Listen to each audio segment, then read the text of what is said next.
어린이 여러분, 안녕하세요. 하영이 할머니의 성경 이야기 시간입니다. 오늘은 죽은 자의 부활을 말할진대 라는 제목으로 마가복음 12장과 고린도전서 15장 말씀으로 은혜를 나누겠습니다. 예수님이 많은 기적을 행하시고 죽은 나사로를 살리신 후 대제사장과 바리새인 서기관들은 예수님을 죽이려고 모의하였어요. 이 사람이 많은 표적을 행하니 우리가 어떻게 하겠느냐? 만일 저를 이대로 두면 모든 사람이 저를 믿을 것이다. 그때에 부활이 없다고 생각하는 사두개인들이 예수님을 시험하려고 물었습니다.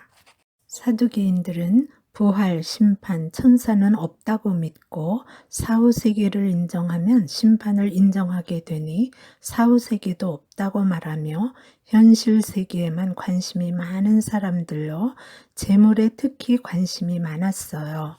모세가 써주기를 어떤 사람의 형이 자식이 없이 죽으면 그 동생이 형의 아내를 취하여 형을 위한 상속자를 세울지라 하였어요. 7 형제가 있었는데 맏형이 자식이 없이 죽어 둘째가 형수와 결혼하였는데 또 자식이 없이 죽고 셋째도 마찬가지였습니다.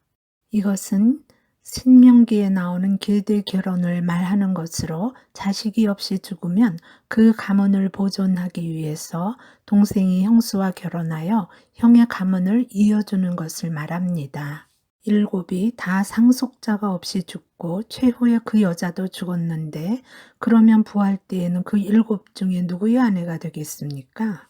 너희는 성경도 모르고 하나님의 능력도 몰라서 오해하였구나. 사람이 죽은 사람 중에서 다시 살아날 때에는 장가도 가지 않고 시집도 가지 않고 하늘에 있는 천사와 같으니라. 죽은 자가 다시 사는 것을 말할진대 모세의 글에 나는 아브라함의 하나님이요 이삭의 하나님이요 야곱의 하나님이다 하심을 읽지 못하였느냐? 하나님은 죽은 자의 하나님이 아니요 산 자의 하나님이다.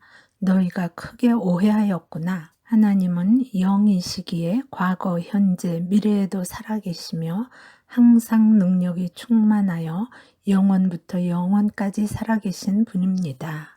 아브라함, 이삭, 야곱의 육체는 죽었으나 그들의 영이 살아있으니 하나님은 산 자의 하나님이십니다. 예수님을 영접한 이들도 거듭나서 영의 생명을 가진 자들이므로 살아있는 자들입니다.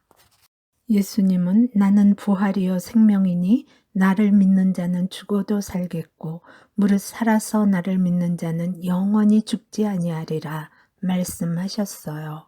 예수님은 십자가에 죽으신 지 3일 만에 신령한 몸으로 부활하셨습니다. 그리고 우리도 신령한 몸으로 부활할 것을 말씀하셨어요. 만일 죽은 자의 부활이 없으면 그리스도도 다시 살아나지 못하였으리라. 육의 몸으로 심고 신령한 몸으로 다시 살아나나니 육의 몸이 있은즉 또 영의 몸도 있느니라. 고린도전서 15장 44절 말씀. 영은 형체가 없고 시간, 공간, 환경을 초월하며 영원합니다. 육의 몸인 육체는 환경과 시간의 지배를 받아 늙고 병들고 죽고 썩어서 흙으로 돌아갑니다. 신령한 몸은 영의 몸으로 시간, 공간, 환경을 초월한 새 차원의 몸으로 영광스럽고 강하며 영생하는 부활의 몸입니다.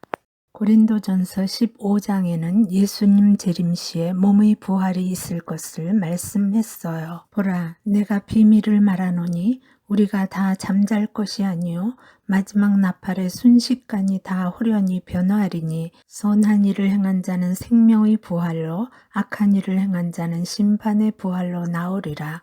요한복음 5장 29절 말씀. 하나님은 죽은 자의 하나님이 아니라 산 자의 하나님이시며 예수 믿어 거듭난 사람은 모두 살아있는 자들입니다. 예수님의 부활은 썩어지는 육체의 부활이 아니라 영원토록 살아계시는 영광스러운 신령한 몸의 부활이에요. 예수님 재림의 날에 죽은 성도들이 다시 살고 살아있는 성도들도 예수님처럼 신령한 몸을 입게 됩니다.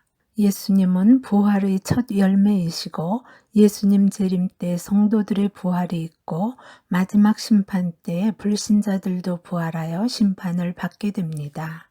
몸으로 사는 이 시간 속에서 예수님을 믿어 복음의 통로로 쓰임을 받고 하나님의 뜻에 따라 순종하며 살아갈 때 영원의 씨를 심게 됩니다.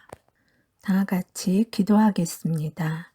십자가에서 죽으시고 3일 만에 부활하신 예수님, 참 감사합니다. 예수님이 부활하신 것처럼 예수 믿는 우리도 부활한다고 하시니 감사합니다. 우리가 육의 몸으로 사는 이 세상 시간 속에서 예수님을 믿어 영원한 하늘나라의 씨앗을 심는 사람이 되게 하여 주세요. 예수님 이름으로 감사하고 기도드립니다. 아멘.